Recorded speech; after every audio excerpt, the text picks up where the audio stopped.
Hello everyone, welcome to my YouTube channel Future Teachers. आज मैं आपके लिए लेकर आई हूँ 10th क्लास से राजेंद्र प्रसाद की जीवनी।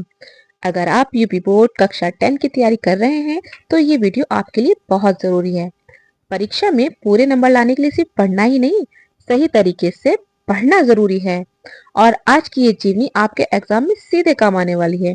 आज हम जानेंगे उस महान व्यक्ति के बारे में जिन्होंने हर सवाल बहुत ही अच्छे से आपके लिए बनाया है और जवाब आपके पास है क्योंकि आपके पास पुस्तकें हैं। ठीक है, ये जीवनी अगर आपने ध्यान से देख ली तो एग्जाम में लिखने में कोई दिक्कत नहीं आएगी। ठीक है, चलिए जल्दी से वीडियो शुरू करते हैं। राजेंद्र प्रसाद। सबसे पहले हम डॉक्टर राजेंद्र प्रसाद जी के जीवन परिचय के विषय में जानेंगे। देखिए, ये मैंने एक पिक्चर भी आपके लिए लगाई है इस वीडियो में, ताकि आप पिक्चर देख करके बहुत अच्छे से आपके माइंड में उस अजीम शख्सियत का जो है चित्र भी आपके माइंड में रहे कि आप किसके बारे में पढ़ रहे हैं। ठीक है, चलिए शुरू करते हैं। सबसे पहले राजेंद्र प्रसाद का जीवन परिचय। सफल राजनीतिक और प्रतिभा संपन्न साहित्यकार, भारत रत्न, देखिए इनको भारत रत्न मिला हुआ है। डॉक्टर राजेंद्र प्रसाद जी का जन्म 3 दिसंबर 1884 में बिहार राज्य के छपरा जिले के जीरादेई नामक गांव में हुआ था। इनके पिता का नाम महादेव सहाय था। ये इंपॉर्टेंट है, इसको आप नोट करके चलेंगे। किनका? राजेंद्र प्रसाद जी के पिताजी का नाम। एग्जाम में यहाँ से सीधा प्रश्न बनता है, तो इनके पिताजी का नाम क्या था? महादेव सहाय था। इनका परिवार गांव के विशिष्ट और प्रतिष्ठित कृषक परिवारों में से था। कृषक तो आप सभी बच्चे जानते होंगे, है ना, किसान। ठीक है, किसान परिवार से ये संबंध रखते थे। ये अत्यंत मेधावी छात्र थे। इन्होंने कलकत्ता, जिसको वर्तमान में कोलकाता कहा जाता है, अब विश्वविद्यालय से एमए और कानून की डिग्री कौन सी है? एलएलबी की परीक्षा उत्तीर्ण की। सबसे प्रथम श्रेणी में उत्तीर्ण होने वाले राजेंद्र प्रसाद ने मुजफ्फरपुर के एक कॉलेज में अध्ययन कार्य किया। उन्होंने वर्ष 1911 में वकालत शुरू की और वर्ष 1920 ईस्वी तक कलकत्ता और पटना में वकालत का कार्य किया। आगे बढ़ते हैं।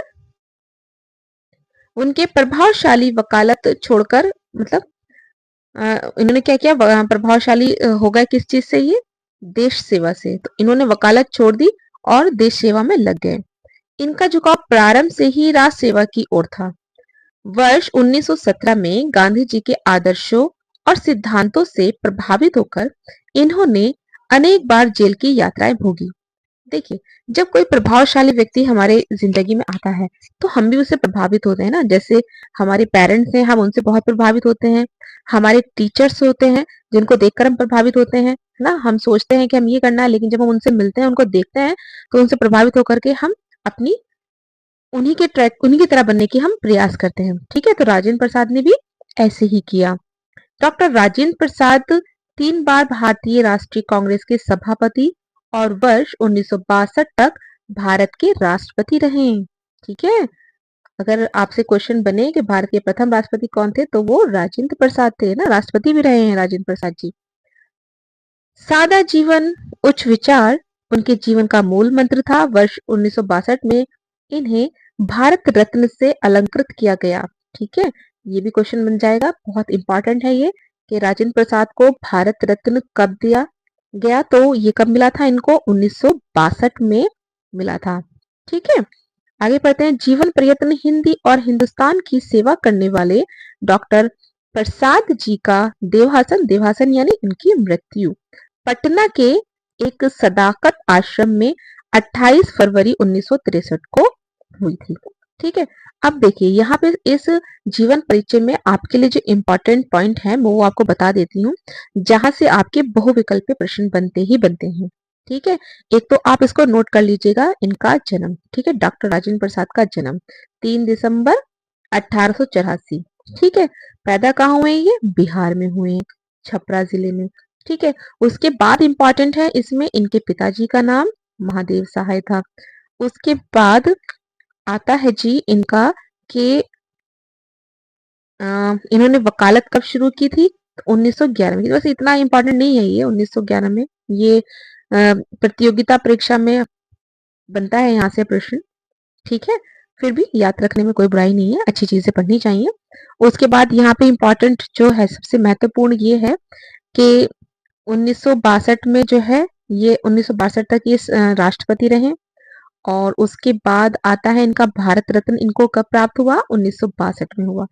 तो कुछ ये महत्वपूर्ण क्वेश्चंस हैं जो आपके बहुविकल्पीय प्रश्न बन सकते हैं। इनको आप हाईलाइट कर लीजिएगा, जो आप नोट्स बना रहे हैं उनमें लिख करके चलिएगा। और रचनाएं तो इनकी बहुत ही महत्वपूर्ण है, इसको तो एक को भी आप नहीं छोड़ेंगे। सारी रचनाएं आपने बहुत अच्छे से याद करनी है, यहाँ से आपके प्रश्न बनते ही बनते। देखो बच्चों, इसमें जो है ना, आप ये मत सोचिएगा कि आप सिर्फ 5 नंबर के लिए या 4 नंबर के लिए सिर्फ जीवनी तैयार कर रहे हैं। मैं आपके इसमें आपके बहुविकल्पीय प्रश्न भी ऐसे तैयार करा दूंगी कि इस टॉपिक से ना आपका कोई भी क्वेश्चन गलत नहीं होने वाला है। बस आप मेरे साथ पढ़ते रहिए। आप वाकई में अगर मन से आप यूपी बोर्ड की तैयारी कर रहे हैं और आप अच्छे नंबर चाहते हैं तो मेरे साथ लास्ट तक जुड़े रहिएगा। ठीक है, चलिए रचनाएं पढ़ते हैं अब। डॉक्टर राजेंद्र प्रसाद की प्रमुख रचनाएं निम्नलिखित हैं। जैसे पहली है आपकी भारतीय शिक्षा, गांधी जी की देन, शिक्षा और संस्कृति, मेरी आत्मकथा, बापू के कदमों में, मेरी यूरोप यात्रा। ये क्वेश्चन तो बार बार आता है। ठीक है, एक मिनट मैं आपको दिखा देती हूँ। मेरी यूरोप यात्रा वेरी इंपॉर्टेंट है। ठीक है, और मेरी आत्मकथा ये भी एग्जाम में पूछा गया है। और इसके बाद शिक्षा और संस्कृति, ये तो है ही इम्पोर्टेंट। ठीक है, फिर है संस्कृत साहित्य, मेरा संस्मरण, सत्याग्रह में महात्मा गांधी, खाद्य का अर्थशास्त्र और इंडिया डिवाइडेड। ये भी बहुत इंपॉर्टेंट है, इंडिया डिवाइडेड। ठीक है, क्योंकि आपका प्रश्न ऐसे ही बन सकता है कि निम्नलिखित रचना किसकी है, या फिर राजेंद्र प्रसाद का नाम देकर के 3 रचनाएं अलग दे देगा, एक राजेंद्र प्रसाद की दे देगा। अगर आपको पता होगा तभी तो आप ठीक से आंसर लगाएंगे ना उसका। तो इसलिए रचनाएं बहुत महत्वपूर्ण है और उसको बहुत अच्छे से याद कीजिएगा आप। चलिए अब हम पढ़ते हैं इनकी भाषा शैली के बारे में कि राजेंद्र प्रसाद की भाषा शैली कैसी थी।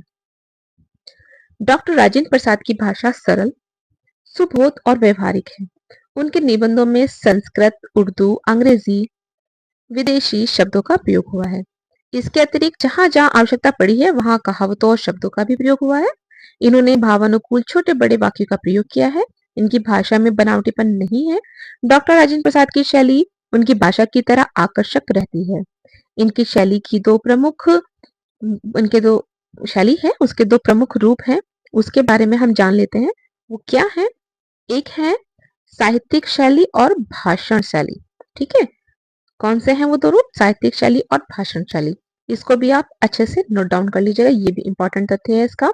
अब अब हम जीवनी के लास्ट में पढ़ेंगे इनका हिंदी साहित्य में क्या स्थान रहा है। डॉक्टर राजेंद्र प्रसाद सरल सहज भाषा और गहन विचारक के रूप में सदैव याद किए जाएंगे।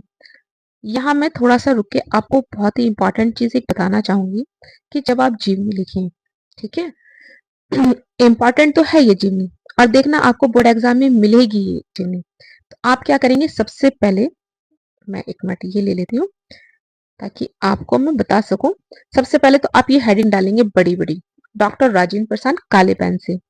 उसके बाद काले पेन से लिखेंगे आप बोर्ड में जीवन परिचय, काले पेन से लिखना बड़ा बड़ा करके हेडिंग बना करके। फिर ब्लू पेन से आप ये इनका जीवन परिचय लिखेंगे।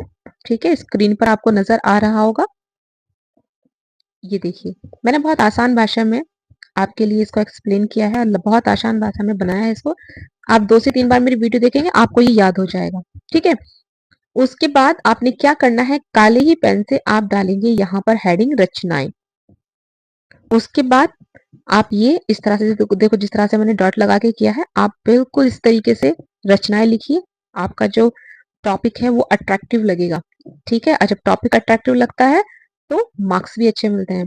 फिर एक हेडिंग डालेंगे आप भाषा और शैली। ये मैं आपको पैटर्न बता रही हूँ जीवनी लिखने का। ठीक है, इससे क्या होता है, एग्जामिनर को पता होता है कि हाँ भाई जो बच्चे की मैं जिस बच्चे की मैं कॉपी चेक कर रहा हूँ ना, उसने वाकई में मन से पढ़ा है और ब्रिलियंट बच्चा है वो। ठीक है, तो आपने ऐसे ही करना है। ये नहीं कि आप देख रहे हैं पेज देख रहे हैं आपके यार आधे पेज का हो गया, एक पेज का हो गया, नहीं। आपने देखना है उसने कितने शब्दों में पूछा है आपसे। ठीक है, और क्या पूछा है, तो वो चीजें लिखनी बहुत जरूरी है। फिर लास्ट में हम उनका साहित्य में जो स्थान है उसके विषय में लिखेंगे और अपना टॉपिक को एंड कर देंगे। ठीक है, इससे आपका टॉपिक बहुत ही अट्रैक्टिव हो जाएगा। और जब आप हेडिंग बना करके लिखेंगे तो वो देखने में भी सुंदर लगेगा और देखते ही एग्जामिनर को लगेगा कि हाँ भाई इस बच्चे ने मेहनत की है, पढ़ा है, तभी उसने इतना अच्छा करके लिखा है। ठीक है, तो ये तो हो गया एग्जाम के लिए आपको मेरी तरफ से एक टिप, ताकि आपके नंबर अच्छे आए। अब हम वीडियो के लास्ट पॉइंट पे चलते हैं। डॉक्टर राजेंद्र प्रसाद सरल सहज भाषा और गहन विचारक के रूप में सदैव याद किए जाएंगे। हिंदी साहित्य में भी उनका दृष्टिकोण रहा है। हिंदी साहित्य में उनकी सुप्रसिद्ध पुस्तक मेरी आत्मकथा का विशेष स्थान है। एक क्वेश्चन आपका यहाँ बन गया, मेरी आत्मकथा। ठीक है जी, ये इंपॉर्टेंट है आपका। उसके बाद है मेरी आत्मकथा का विशेष स्थान है। फिर पढ़ेंगे हम ये हिंदी के प्रखर सेवक और उत्साही प्रचारक थे। इन्होंने हिंदी को जनमानस तक पहुंचाने का कार्य किया। हिंदी जगत में सदैव स्मरणीय रहेंगे। ये बिहार प्रांतीय हिंदी साहित्य सम्मेलन तथा उत्तर प्रदेश हिंदी साहित्य सम्मेलन के सभापति भी रहे हैं। ठीक है, ये 2 लाइनें जो है लास्ट की आपकी, ये भी आपके लिए बहुत ही महत्वपूर्ण है। कौन सी वाली? ये हिंदी साहित्य सम्मेलन और उत्तर प्रदेश हिंदी साहित्य सम्मेलन में क्या रहे हैं? ये सभापति रहे हैं। तो माय डियर लिसनर्स, ये थी हमारी जीवनी डॉक्टर राजेंद्र प्रसाद। मैं आशा करती हूँ कि ये आपको जीवनी बहुत अच्छी लगी होगी और बहुत अच्छे से समझ में आ भी गई होगी। यूपी बोर्ड में अच्छे मार्क्स लाने के लिए हमारे साथ जुड़े रहिएगा, चैनल को सब्सक्राइब कीजिएगा और अपने दोस्तों के साथ भी वीडियो शेयर कीजिएगा और कमेंट करके हमें बताना बिल्कुल मत भूलिएगा कि आपको हमारी वीडियो कैसी लगी है। सजेशन दीजिए, ठीक है, और अच्छी लगी है तो जल्दी से कमेंट बॉक्स में दिल आके प्रेस कीजिए। जल्दी मिलते हैं नेक्स्ट वीडियो के साथ। Take care, bye bye.